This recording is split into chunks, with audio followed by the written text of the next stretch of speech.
Claire adjusted her bag on her shoulder as she pushed open the heavy glass doors of Greybridge Hospital. The dim, sterile light from the overhead fluorescents illuminated the empty lobby, casting long shadows on the floor. The air smelled faintly of antiseptic, mixed with something stale, like old paper. It was her first night on the graveyard shift, and she had been told it was always this quiet. Too quiet. At the front desk, an older nurse with tired eyes and a coffee-stained uniform glanced up. "You must be Claire," she said, her voice gravelly from years of night shifts. "Welcome to the land of the sleepless." Claire managed a polite smile. "Thanks. First night here." The older nurse nodded. "I'm Janine. You'll get used to the quiet and the quirks." She leaned in slightly. "A word of advice. If you hear anything strange around midnight, don't pay it any mind. This place has its moments." Moments?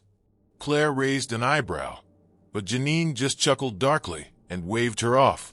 Claire shrugged it off as an odd joke, but a small seed of unease had already been planted. She was here for a fresh start, far away from the memories of the last hospital, where things had ended badly.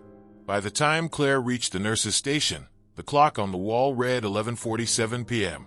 Janine had disappeared into the break room, leaving her alone with the low hum of machinery and the occasional beeping of heart monitors. Claire busied herself with the patient files, trying to ignore how the shadows seemed to deepen in the corners of the room. Then, the intercom crackled briefly before going silent again. Claire frowned, but when nothing else happened, she shook her head and turned back to her paperwork. The night had just begun. Claire's shift moved slowly, a monotonous rhythm of checking charts, adjusting 4 lines, and glancing at the clock. The silence was oppressive, broken only by the occasional rustle of paper or the distant hum of an elevator. At 11:59 p.m., she leaned back in her chair, exhaling a tired sigh. The intercom crackled to life. "Code. Delta.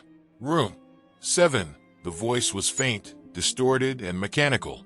Claire sat up, her pulse quickening.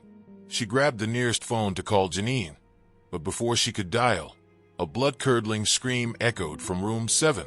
The sound jolted her into action. She sprinted down the hallway, her shoes squeaking on the linoleum. When she pushed open the door, she found the patient, an elderly man, thrashing violently in his bed. His face was contorted in terror, and his arms flailed as though fighting off an unseen attacker. Claire shouted for help, and within moments, Janine appeared. Together, they managed to restrain the patient and administer a sedative. His breathing slowed, but his eyes remained wide, staring at the ceiling. "What happened?" Claire asked, still catching her breath. Janine didn't answer right away. She glanced at the intercom, then back at Claire. "It's just the way things are here," she said quietly. "You'll get used to it. But that code—" "Forget it," Janine interrupted. "You won't find it in the system." Claire wanted to press further, but Janine's expression silenced her. The older nurse looked almost afraid. By the time they returned to the nurse's station, the clock read 12:15 a.m. The intercom was silent again. The following nights were eerily similar. Each time the clock neared midnight, Claire braced herself, and each time the intercom would crackle, issuing a garbled code. "Code. Epsilon. Room 9. Code. Zeta. Room 3. Every time, the patient in the designated room would suffer a sudden, inexplicable episode, violent seizures, heart palpitations, or moments of sheer terror. And each time, Janine would arrive, calm but evasive, refusing to acknowledge the strange pattern. Claire couldn't ignore it. She began jotting down the codes in a small notebook, determined to find some explanation. The hospital records showed nothing unusual about the patients or their treatments. Yet the timing was too precise, too consistent to be coincidence. One night, Claire decided to ask a few of the other staff about it. Most brushed her off with nervous laughter or told her to stop asking questions. Only one, a young orderly named Evan, leaned in and whispered, "They don't want us to talk about it. But if I were you, I'd stay away from room 0. Room 0. Claire repeated, but Evan quickly walked away. The name lingered in her mind. She hadn't seen any mention of Room 0 in the hospital's layout. Curiosity gnawed at Claire. During her break, she rummaged through the dusty shelves in the staff lounge, hoping to find anything that might explain what was happening. Her search led her to a faded, leather-bound journal tucked behind old medical records. Flipping through its pages, Claire realized it belonged to a nurse named Margaret, who had worked at Greybridge years ago. The entries were scattered and cryptic, but several detailed experiences similar to her own. Codes on the intercom, sudden patient episodes, and an increasing sense of dread. One entry stood out. Midnight. Another code. Room 0. I heard them calling my name. I don't know how much longer I can stay here. Claire's stomach twisted. The last entry was even more chilling. They're getting louder. I'm going to the basement tonight. I have to know the truth. Margaret had vanished shortly after writing those words. No one had seen or heard from her again. Claire stared at the journal, her mind racing. What had Margaret found in the basement? That night, Claire couldn't shake the feeling that she was being watched. She kept Margaret's journal close, flipping through its pages whenever she had a moment. The codes seemed to be warnings, a language of their own. Janine approached her at the nurse's station, her expression unreadable. You've been digging, haven't you? Claire hesitated but nodded. I need to know what's happening here. What's Room 0? Janine sighed, her shoulders sagging. This hospital has a past, Claire. Years ago, it was used for experiments, things that were never meant to see the light of day. The patients, they never left. Their spirits are trapped here, and the codes are their way of communicating. Claire's throat tightened. And Room 0. It's where it all happened, Janine said, her voice barely above a whisper. But if you go down there, you might not come back. Despite the warning, Claire felt a grim resolve. She had to uncover the truth. Just before midnight, Claire made her way to the basement. The air grew colder as she descended the stairs, her flashlight casting eerie shadows on the damp walls. The door to Room 0 loomed at the end of the corridor, its metal surface scratched and dented. Her hands trembled as she pushed it open. Inside, she found rows of old hospital beds, each covered in a thick layer of dust. An ancient intercom system sat against the far wall, wires tangled and frayed. As Claire stepped closer, the intercom crackled to life. Code. Omega. Claire. Room 0. The sound was deafening, and before she could react, ghostly figures began to materialize around her. Pale, hollow-eyed patients stared at her, their mouths moving in silent screams. One of them stepped forward, pointing a skeletal finger. You're part of this, it rasped. You must pay for what was done here. Claire's heart pounded as she stumbled back. I didn't do anything, she shouted. But the spirits didn't listen. They surged forward, their icy hands reaching for her. Desperate, Claire grabbed a metal chair and swung it at the intercom, smashing it repeatedly. Sparks flew, and the ghosts let out an ear-piercing wail before vanishing into the air.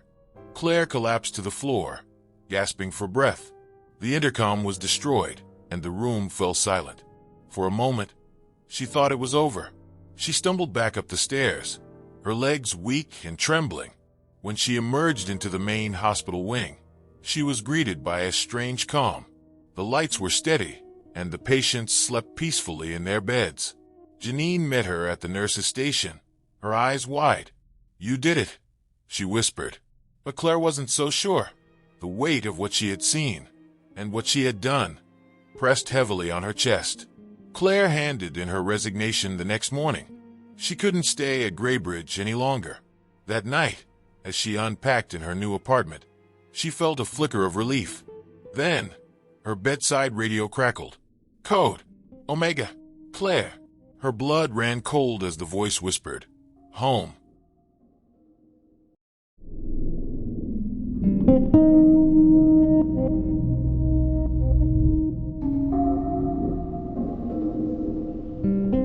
Sarah adjusted her coat against the biting chill as she stepped through the automatic doors of St. Dymphna's Hospital. The building loomed before her, its brick facade weathered by time. Inside, the air was cold and sterile, filled with the faint hum of fluorescent lights overhead. "New nurse," a voice called from the front desk. Sarah nodded, offering a polite smile as she approached. The woman behind the desk looked to be in her late 40s, with graying hair pulled back into a tight bun. Her name tag read Martha, and her expression was tired, like someone who'd seen more than she cared to admit. "Welcome to St. Dymphna's," Martha said, her tone flat. "You'll be on the night shift, so get used to the quiet." She paused, eyes narrowing slightly. "And the quirks?" "Quirks?" Sarah asked, raising an eyebrow. Martha leaned in, her voice dropping. "The hospital has a way of holding on to people. Don't let it get to you." Sarah laughed nervously, unsure if Martha was joking. "I'll keep that in mind." Martha handed her a clipboard. "Your first station is down the east wing. Take the elevator to the 3rd floor." Sarah followed the directions, her footsteps echoing in the empty hallway. As she reached the elevator, she couldn't shake the feeling that the hospital seemed larger on the inside than it looked from the street. The hallways stretched endlessly, and the dim lighting made the shadows seem deeper. When the elevator doors opened on the 3rd floor, a chill ran down her spine. The air felt heavier here, colder. She brushed the feeling aside and walked toward the nurse's station. The night was just beginning. Sarah's first shift passed uneventfully until the end. As she wrapped up her charting, the clock above the nurse's station blinked 6 a.m. It was time to head home. She gathered her things and walked briskly toward the exit. The hallways stretched longer than she remembered. Each turn seemed to lead her further into the hospital's maze-like corridors. She retraced her steps, growing more frustrated with every wrong turn. Finally, she saw the exit doors ahead. Relief flooded her as she pushed against them. They didn't budge. Frowning, she tried again. The door stood firm. "Locked," she muttered, glancing around for a security guard. She spotted a phone on the wall and picked it up to call the front desk, but the line was dead.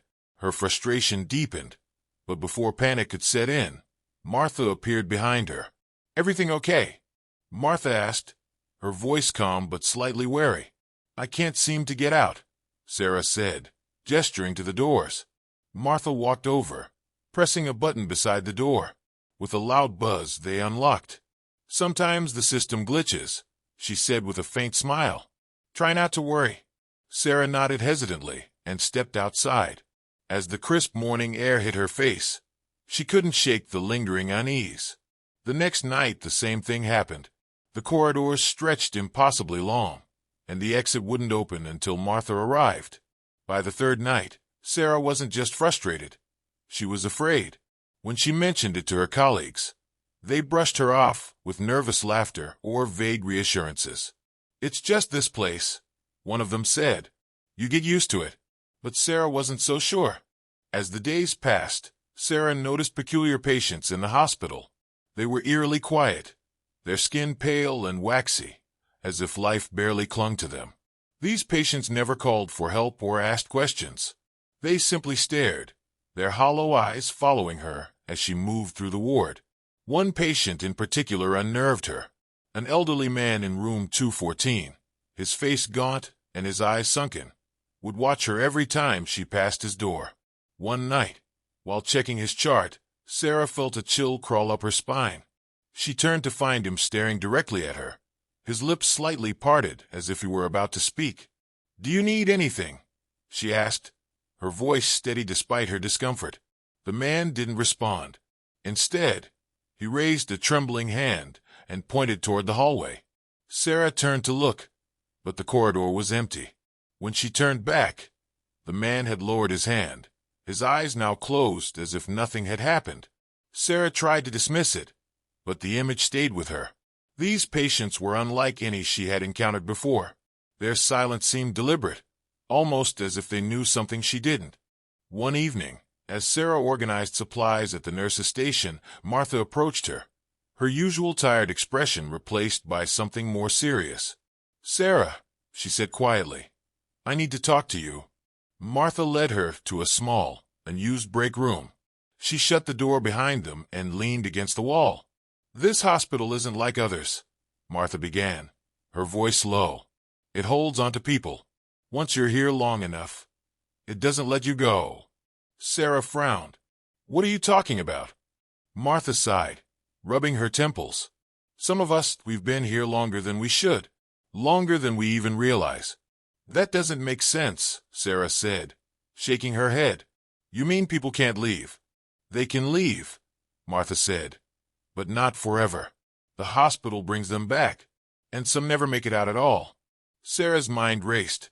The locked doors, the endless hallways, the strange patients, they all began to connect. "Why are you telling me this?" "Because," Martha said, her eyes heavy with guilt, "I think it's chosen you." The next night, Sarah resolved to find answers. She remembered seeing a section of the hospital that didn't appear on any map, a dimly lit hallway that seemed to extend into darkness. She had always avoided it, but now, drawn by both fear and curiosity, she ventured toward it. The air grew colder as she walked, and the lights flickered above her. At the end of the hall stood a heavy wooden door, its surface cracked and worn. Above it, a small plaque read, "Staff Records, Restricted Access." Pushing the door open, Sarah stepped inside. The room was lined with shelves filled with dusty binders and faded photographs. As she scanned the faces in the pictures, her breath caught in her throat. She recognized the nurses. Some were her current colleagues, but others seemed impossibly old. Judging by their uniforms, they had worked here decades ago. And yet their faces hadn't changed. Then she saw it, a photograph of herself. The label beneath it read, "Head Nurse, 1923. Sarah staggered backward, her mind reeling. This was impossible. She had only just started working here, but the whispers that filled the room seemed to suggest otherwise, growing louder and more insistent. "Sarah, stay with us." Heart pounding, Sarah fled the room, but the whispers followed her. The hallways twisted and stretched as if the hospital itself was shifting. Every door she passed slammed shut, trapping her deeper within its labyrinth. "Why are you doing this?" she shouted, her voice echoing off the sterile walls. The hospital responded. The lights dimmed, and the walls began to pulse like a living, breathing organism. Ghostly figures emerged from the shadows, former nurses and patients, their hollow eyes filled with sorrow. One figure stepped forward, its translucent hand reaching out. "You must care for them," it whispered. "The hospital must be fed." "No," Sarah yelled. "I won't stay here forever." But the hospital had no intention of letting her go. Desperate, Sarah ran through the endless corridors, searching for an exit. She ripped off her ID badge, throwing it to the floor. "I'm not yours," she screamed. The wall seemed to close in, but she kept running. Finally, she reached the main doors. This time they opened. She stumbled outside, gasping for air. For a moment, it seemed she had won. But the hospital was not done with her. Days passed, but Sarah couldn't shake the feeling of being watched. Her reflection in mirrors seemed slightly off, her face older, more worn. One evening, she passed by St. Dymphna's and froze. Through the window, she saw herself inside, wearing her nurse's uniform. The figure turned and smiled. The hospital had claimed her after all.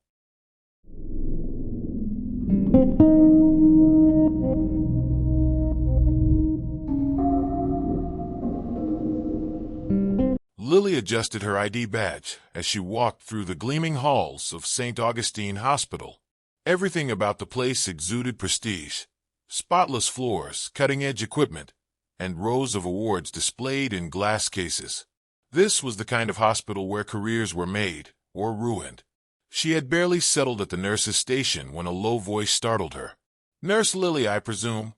Lily turned to find a tall man in his late 40s, with sharp features, neatly combed silver-streaked hair, and piercing gray eyes. He wore his white coat like a second skin, immaculate and intimidating. "Yes, Dr. Alden," she said, extending her hand. He didn't take it, merely nodding in acknowledgement. "Follow me," he said curtly.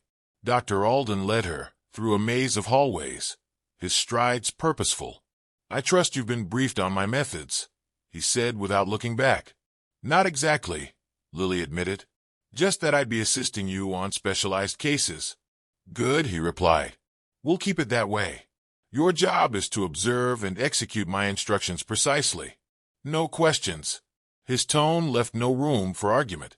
Lily suppressed a frown as they entered a dimly lit wing. The atmosphere shifted. The air felt heavier, the walls darker. This is where the real work happens, Dr. Alden said, gesturing toward a room marked authorized personnel only. Your first task, prepare the syringes in the cooler. The vials are labeled. Lily hesitated for a moment but obeyed. As she drew the strange, pale liquid into syringes, unease crept in. Welcome to my team, Dr. Alden said softly, a faint smile on his lips. The next few shifts followed a similar pattern. Lily shadowed Dr. Alden, assisting with tasks that felt more procedural than medical.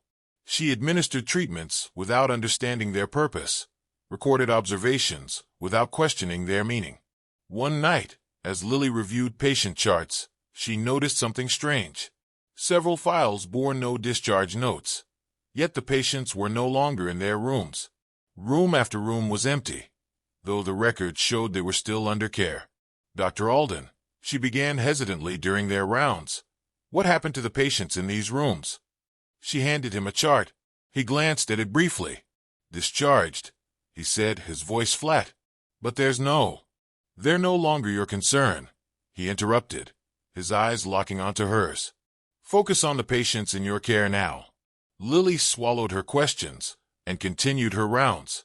But later that night, she heard faint cries echoing from a corridor she hadn't yet explored. Gripping her flashlight, she followed the sound to a locked door. The cries grew louder, desperate. Hello, Lily called, her voice shaky. The sound stopped abruptly. Before she could act, Dr. Alden appeared behind her. This wing is off limits, he said, his tone colder than she'd ever heard. Do not come here again. Lily nodded, her pulse racing as she backed away.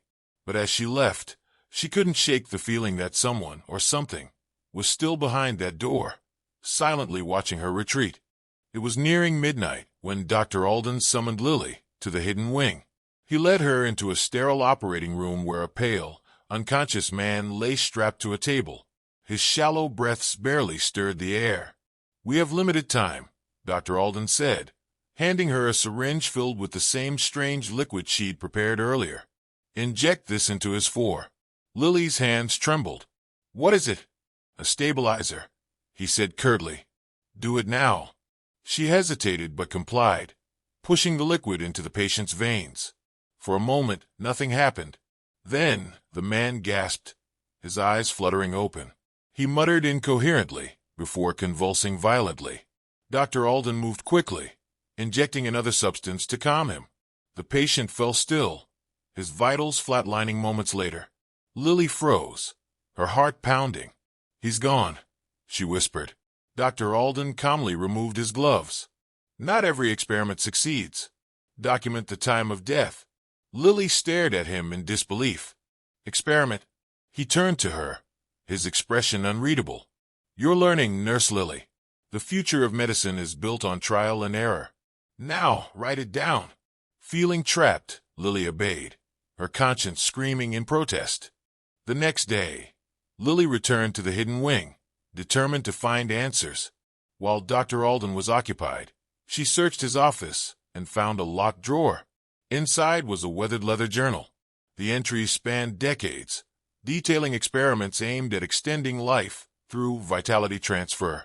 Each experiment involved two patients, a donor and a recipient. The donor's life force was siphoned to heal or rejuvenate the recipient. Lily's stomach churned as she read about failed trials, some involving unwilling participants. One entry described a loyal assistant who tried to expose the truth but vanished without a trace. The final pages were more recent, listing current patients. Some names matched those Lily had seen in the vanished patient charts. Clutching the journal, Lily felt a surge of dread. Dr. Alden wasn't just unethical. He was dangerous. Determined to confront him, Lily waited until their next private meeting. She placed the journal on his desk, her hand steady despite her pounding heart. "What is this?" she demanded. Dr. Alden glanced at the journal, then back at her, his expression calm. "Evidence of progress," he said smoothly. "Progress?" Lily's voice rose. "You're experimenting on people. They didn't consent to this." He leaned forward, his eyes cold. "These patients were beyond saving by conventional means. My methods give them a chance, however slim." "At what cost?" she shot back. "You're sacrificing lives to play God." Dr. Alden sighed, standing slowly. "Medicine is built on sacrifice. Do you think vaccines, surgeries, or cures emerged without risk?" He gestured toward a nearby room. "Let me show you something." Reluctantly, Lily followed him. Inside, a frail woman lay in bed, her skin ashen. "She was on the brink of death yesterday," Dr. Alden said. "Now she'll see her grandchildren again." He turned to Lily. "Help me perfect this, and we'll save countless lives. Or walk away, and know you've condemned them." Lily hesitated, torn between her ethics and the lives he claimed to save. That night, Lily decided she couldn't stay.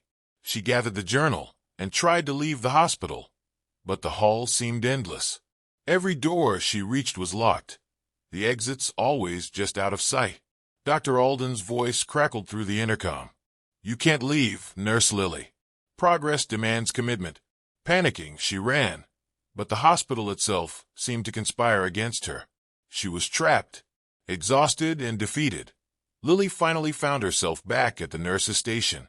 The journal was gone, and she knew who had taken it. In the following days, she tried to report Dr. Alden to hospital administration. They listened patiently, but dismissed her concerns. "Dr. Alden hasn't worked here in years," they said. Her calls to outside authorities went unanswered. Paranoia set in. She felt eyes on her wherever she went, shadows lingering just out of sight. Even at home, she couldn't shake the feeling of being watched. Every knock at the door, every unexpected letter, sent her heart racing. She knew Dr. Alden was still out there, waiting for the right moment. Months later, Lily received an unmarked envelope. Inside was a single line of text. "You can't escape progress." Her hands trembled as she read it. Somewhere Dr. Alden was watching, ready to pull her back into his world of shadows and experiments.